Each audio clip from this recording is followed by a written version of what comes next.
Welcome. Don't forget to Halo everyone, mari kita bahas tentang biografi singkat Abu Hamid Muhammad bin Muhammad Al-Ghazali At-Tushi Asy-Syafi'i, sang hujatul Islam, filsuf, teolog, sufi, dan ilmuwan. The first, mari kita bahas terlebih dahulu tentang siapa sih Imam Al-Ghazali?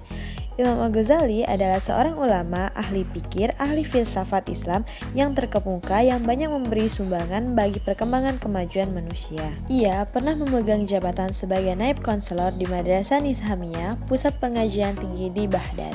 Ia berasal dari keluarga yang miskin.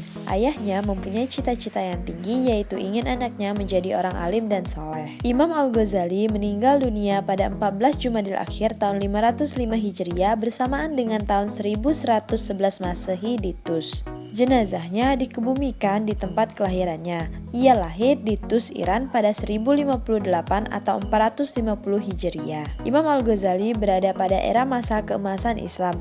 Aliran Imam Al-Ghazali tersebut adalah Syafi'i.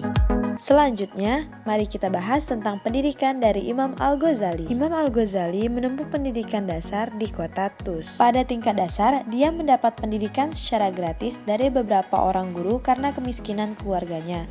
Pendidikan yang diperoleh pada peringkat ini membolehkan dia menguasai dua bahasa, yaitu bahasa Arab dan Parsi. Selepas itu, dia melanjutkan pelajarannya dengan Ahmad Al-Askani dalam bidang ilmu fikih, Abu Nasr Al-Ismail di Jarajan, dan Imam Harmaim di Naisabur. Oleh sebab Imam Al-Ghazali memiliki ketinggian ilmu, dia telah dilantik menjadi maha guru di Madrasah Nizamiyah atau sebuah universitas yang didirikan oleh Perdana Menteri di Baghdad pada tahun 484 Hijriah.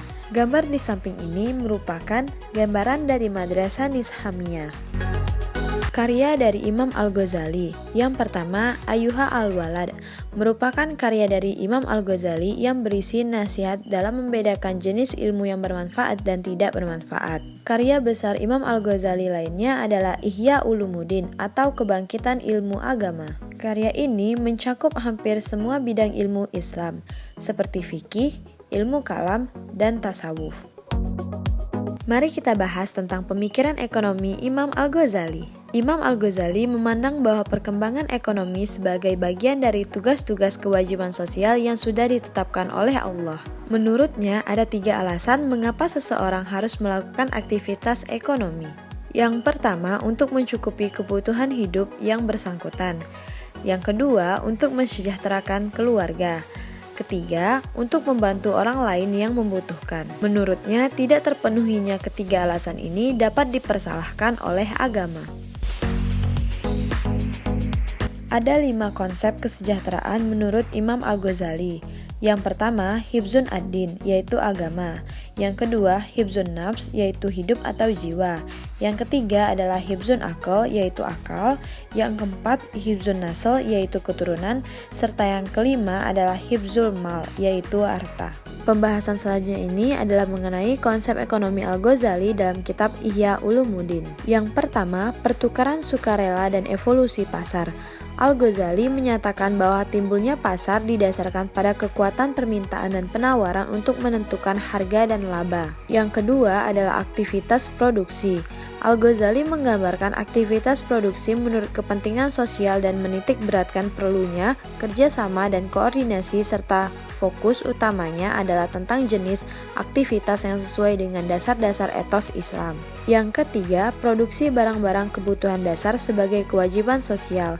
Al-Ghazali menganggap bahwa kerja sebagai bagian dari ibadah seseorang. Keempat, barter dan evolusi uang. Menurut Al-Ghazali, salah satu penemuan terpenting dalam perekonomian adalah uang. Uang mengatasi permasalahan yang timbul dari suatu pertukaran barter. Kelima, peranan negara dan keuangan publik. Menurut Al-Ghazali, negara adalah lembaga yang penting, tidak hanya bagi berjalannya aktivitas ekonomi dari suatu masyarakat dengan baik, tetapi juga untuk memenuhi kewajiban sosial sebagaimana yang diatur oleh wahyu. 6. Kemajuan ekonomi melalui keadilan, kedamaian, dan stabilitas untuk meningkatkan kemakmuran ekonomi. Yang ketujuh, keuangan publik dalam konteks keuangan publik. Al-Ghazali melihat dari dua sisi anggaran, dari sisi pengeluaran dan pendapatan. Yang kedelapan ada utang publik, dan yang kesembilan ada pengeluaran publik. Thank you for watching everyone. Bye!